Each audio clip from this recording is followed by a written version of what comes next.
In Afghanistan, a group of army trucks travels to the middle of nowhere to help a convoy that has been stuck on the road for a while. A staff sergeant angrily starts complaining about the waste off time, but this is just a way to tease his brother, who is also a soldier. While the staff sergeant fixes a truck, his brother tells him that they should be on the front lines and that they should join the Army Rangers. At first, the staff sergeant isn't interested. Booth's brother reminds him they made a promise to fight together to change his mind. Suddenly, a missile hits a truck, blowing it up and making everyone else fall back. Soon, Taliban insurgents are opening fire at the convoy, so these soldiers rush to get their weapons and fire back. Trucks keep blowing up and the staff sergeant runs to try to take cover, but an explosion knocks him out. When he wakes up, he painfully removes a piece of metal from his leg. Then he looks around and discovers he's the only soldier who survived the attack. He crawls to his brother's side and has a breakdown at the sight of his dead body. 2 years later, the staff sergeant wakes up on a bus after dreaming a Booth incident again. He wears a brace on his wounded leg and has to take antidepressants. The bus drops him off at the Ranger training base in Colorado, where he joins the assessment selection program. In the welcome hall, they must hand over anything personal and put higher names, papers, and ranks inside a bag. Every recruit is assigned a number, and the staff sergeant gets 81. Because of his record, he could be assigned team leader, but he turns it down. Afterward, First Sergeant Torres gives them a speech about what to expect. Training will last 8 weeks, and it'll be extremely difficult to test their emotional, physical, and mental strength. If they make it to the final stage, they'll undertake a 24-hour simulated mission known as Death March, which is completed by crossing the finish line. That's the only way to be eligible to be a ranger. The training begins with the classic courses, that is how fit and fast they are, although many rangers throw water at them to simulate rain. It's basic army exercises, but at the end of it, several soldiers are still kicked out for failing it. The second round is more exercise. This time it includes working out at night in the rain and staying under water for long periods of time. As these pass, more and more recruits are kicked out. After 4 weeks training continuous in the woods, the other soldiers chat and get to know each other, but 81 runs alone ahead of everyone. By the time the others arrive, he's already going back. The recruits tease him for it, but he ignores them. During meals, 81 sits alone as well. The next exercises include climbing a rope over a river in hand-to-hand combat, so 81 keeps proving that he's better than everyone else. One afternoon, Torres asks the recruits if they have any experience on the field, and only a few of them do. When it's 81's turn to share, the mood turns awkward because most of the recruits know what happened to his convoy. After a day of shooting practice, the team goes to have dinner, and those who know about 81 tell history to those who don't. It turns out 81 carried his brother 10 miles back to the base and got a silver star for it. When they try to ask 81 about it, their recruits are scolded for gossiping and punished with more exercise. On the news, reporters talk about NASA detecting an asteroid that will pass near Earth soon. As days pass, the exercises get harder and more recruits are kicked out. 81 always waits until everyone is asleep to take his medicine, but one night 7 sees him. The next day, during a break, 7 guesses the meaning of one of 81's tattoos, but doesn't explain how he knows, leaving him confused. The next few training sessions include simulations of rescue missions in combat. The explosions may be fake, but they also bring back 81's nightmares about the incident. For the next underwater exercise, 81 forced himself to keep moving by remembering his brother and his failure to rescue him, not wanting to be that slow ever again. This causes him to stay underwater for too long, and he almost drowns. So the other soldiers have to pull him out and give him CPR. Later, 81 is waiting outside his superior's office and watches the news, which announced that the asteroid is splitting apart. Experts believe this may be a cluster of smaller interstellar bodies. After all, in the office, Torres and Sheridan advise 81 to quit because they're worried about his mental condition. He doesn't socialize and never got therapy after the incident. The sergeant thinks the most promising candidate, so they want him to quit instead of having to kick him out. After an initial outburst, 81 politely turns them down and leaves the office. When inadequate recruits are kicked out, 81 thinks he's about to be kicked out. However, he's one of the few soldiers who has passed the course. Now, the team has 30 minutes to gear up for the final test. The team celebrates their victory, but 81 stays stoic. In the hangar, Taurus shows them a map of the terrain and goes over the deathmatch details. A classified aircraft was shot down behind enemy lines. So their mission is to cross the enemy's territory and destroy the aircraft so it doesn't fall into the wrong hands. Then they must find their Bell village to rescue the pilot.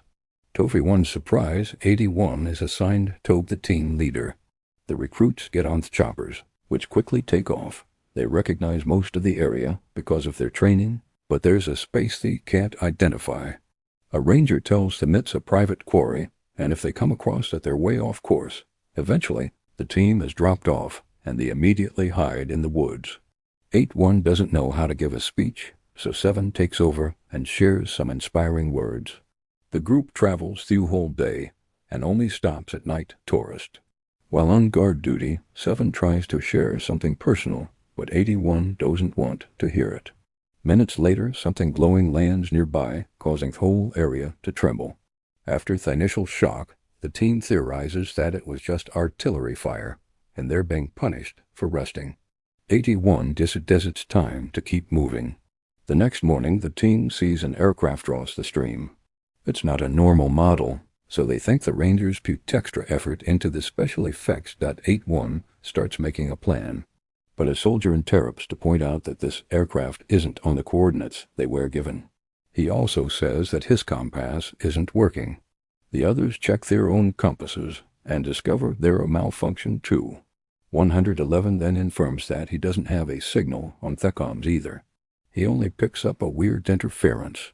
Assuming this is all part of the test, the team splits to follow the plan. After a bunch of birds fly away in fear, 81 notices something glowing in the distance. He heads toward it while 3 soldiers begin setting up explosives on the ship. When 81 finds the glowing, he's shocked to see the sunlight bouncing on the actual aircraft on the mission, and immediately runs back.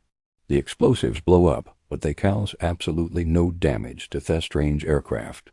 Suddenly it starts glowing and moving to transform into a standing machine. This robot uses a blue laser to scan the area and a red one to scan the team.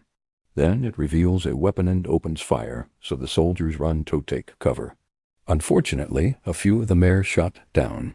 Then the robot starts attacking the soldiers in hiding spots, killing even more people. When 44 is about to get shot, 81 tackles her to save her and tells everyone to escape. As the team runs through the woods, the robot keeps firing at them from the stream. It brings down trees and kills several men. Eventually, the team is cornered on the edge of a cliff, and the robot throws a bomb at them. It explodes in front of them and throws them down the cliff, causing them to get severely hurt as they crash into trees or rocks. A man lands on top of a branch that pierces his chest, while another one breaks his spine on a rock. When 81 lands, he remembers losing the whole convoy during the incident, and the images keep getting mixed with his current injured team. To snap out of it, 81 grabs his broken fingers and realigns them. Afterward, 81 covers the mouth of a screaming 109, reminding him not to give away their position. Together, they remove the pierced soldier from the branch, and 81 leaves 109 tending the wound before checking on 7, whose leg is wounded. Everyone is confused by what happened and realizes they need the radio that was with 111, who is currently not with them. While their recruits help each other with the bandages, 81 goes out to look for 111. After seeing several dead bodies, Heavenly finds 111, but unfortunately, he's dead and the radio has been destroyed. Nearby, a soldier is crawling away, and the robot follows him until it's close enough to kill him with its laser. Then 81 returns to his team. Ho has worked hard, but failed to help the pierced soldier. The men want a memento grieve, but 81 tells them the robot is coming, and forces them to get moving. They throw ropes over the edge of the next cliff, and quickly climb down. 81 waits on the bottom, while 7 is slowly lowered by the last soldier.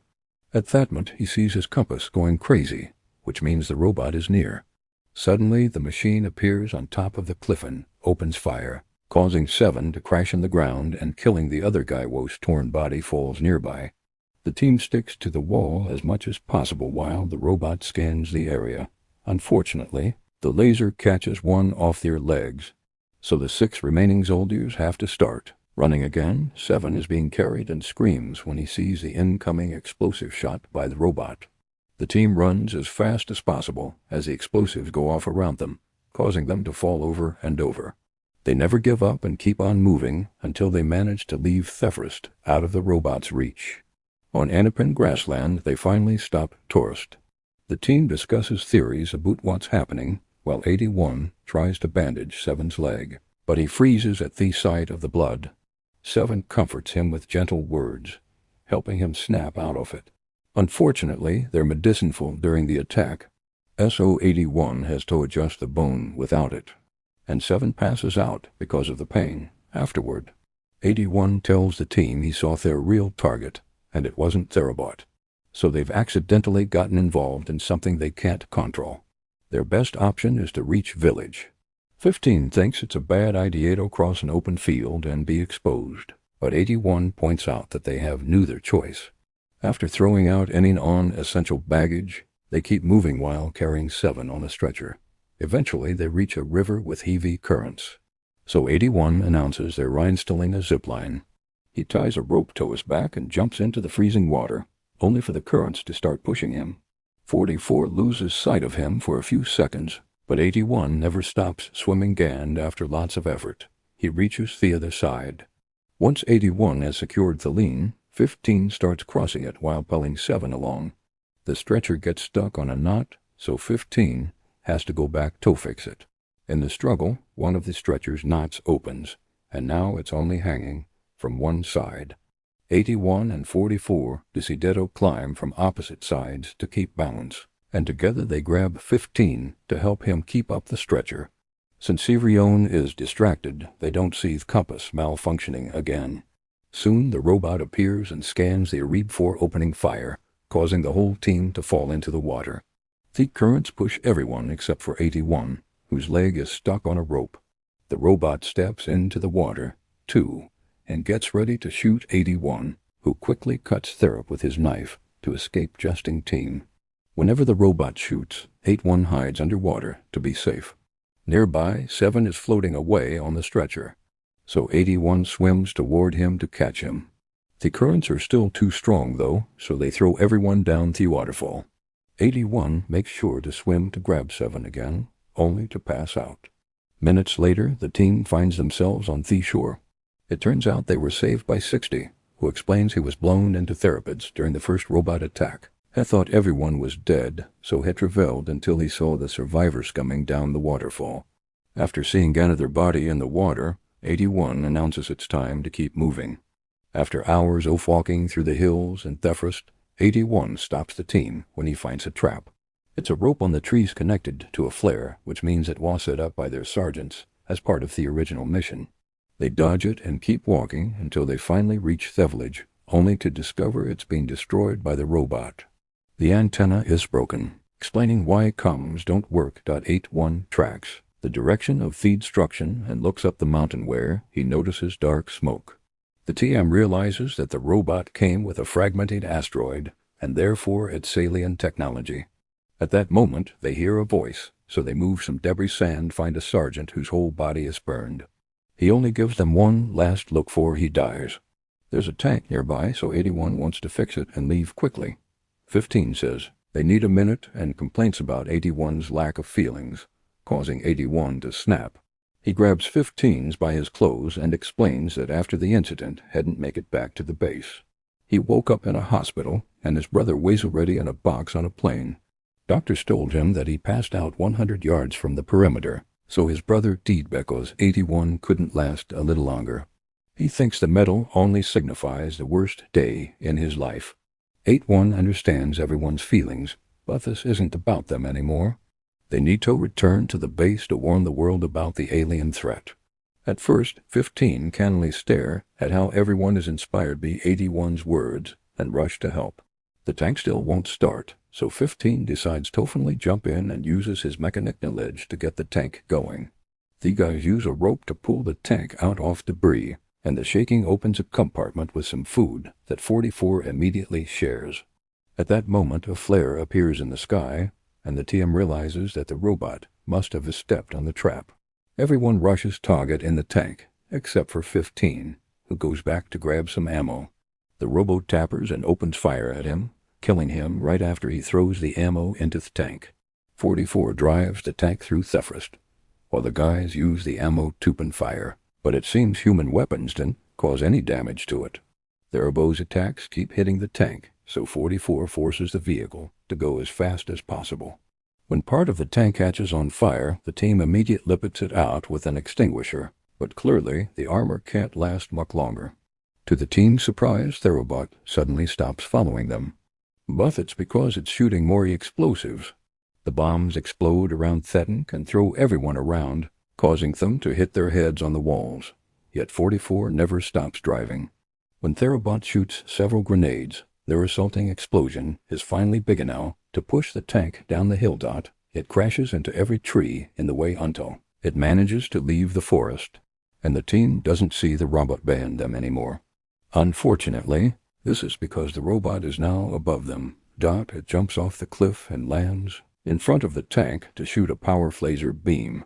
44 manages to dodge it. However, the robot starts chasing the Magane. The guys fire back at it with any weapon they can find, but it's still useless, and 109 ends up losing an arm in the process. The robot then shoots the laser beam again, and 44 tries her best to dodge it, but the tank still loses half its armor. 7 suddenly slips out, and 81 grabs the stretcher's torpedo, keep it close. However, another shot from the robot makes him lose it, and 7 falls on the road. 81 then shoots at the mountain to cause a landslide that buries the robot. At that moment, the tank explodes. Another nightmare shows the brothers on the ground and 81 hearing his sibling telling him not to talk with. Then 81 wakes up and searches Theria. Unfortunately, everyone has been burned to death and he's the only survivor. Seeing some sparks on Therox, 81 rushes to move them to look for the robot, but he only finds one of its arms. When he turns around, he sees the rest of the robot sending a signal to space. Afterward, 81 runs to the road and finds 7 still on the stretcher. Suddenly, the robot shoots at the tank before approaching it. So 81 runs away with 7. For the next several hours, 81 keeps pulling the stretcher, refusing to abandon his teammate. He moves under heavy rain and gets stuck in the mud where the rope breaks. He slips a few times before his watch starts beeping, indicating the 24 hours to finish the mission are over. At that moment, 7 wakes up and reveals he used to be in the same team as 81's brother, who never shut up about being a ranger. 7 thinks 81 hasn't failed because he's never given up. Their chat is interrupted by the robot scan, and 81 notices there's smoke coming out of it, which means it's venting. He also sees the quarry nearby, which gives him an idea. After hiding, 781 rushes to the private quarry where he finds dynamite, a flare gun, an air moat that controls the rock carrier. The robot soon enters the forest and almost finds 7. However, 81 shoots Thefler, and the robot goes to the quarry instead. As soon as it arrives at the quarry, the dynamites blow up and make the robot collapse. Then 81 comes out on a bulldozer and pushes the robot to trap it against the wall. As the robot tries to fight back, 81 activates the career so rocks start falling on top of it. The robot soon activates its thrusters and manages to push the bulldozer to move away from the wall. It also gets Thalassar beam ready. However, 81 speeds up and pushes it into the wall again. Although the bulldozer is starting to fail, this time it manages to hold Therabot up long enough for the rocks to block its vents, causing it to overheat inside. As a last desperate attempt, Therabot shoots down a tower that falls on top of the bulldozer, but thankfully 81 jumps out just in time. The overheating then causes the robot to blow up, triggering a chain of explosions thanks to the hidden dynamite. The robot collapses and finally shuts down. Butit's compartment accidentally opens and explosives fall out. 81 runs as fast as possible and manages to leave the quarry right before the flames activate those bombs into an even bigger explosion. The next morning, 81 carries 7 on his shoulders to the base where he fin-setter chaos and bodies everywhere. Some helicopters are also dropping alien mansion parts. After the doctors take 7 away, Sheridan tells 81 that they just secured this base, and they lost half the battalion. The alien robots were everywhere, and humanity managed to neutralize the first wave. But there are no getting ready for a global invasion.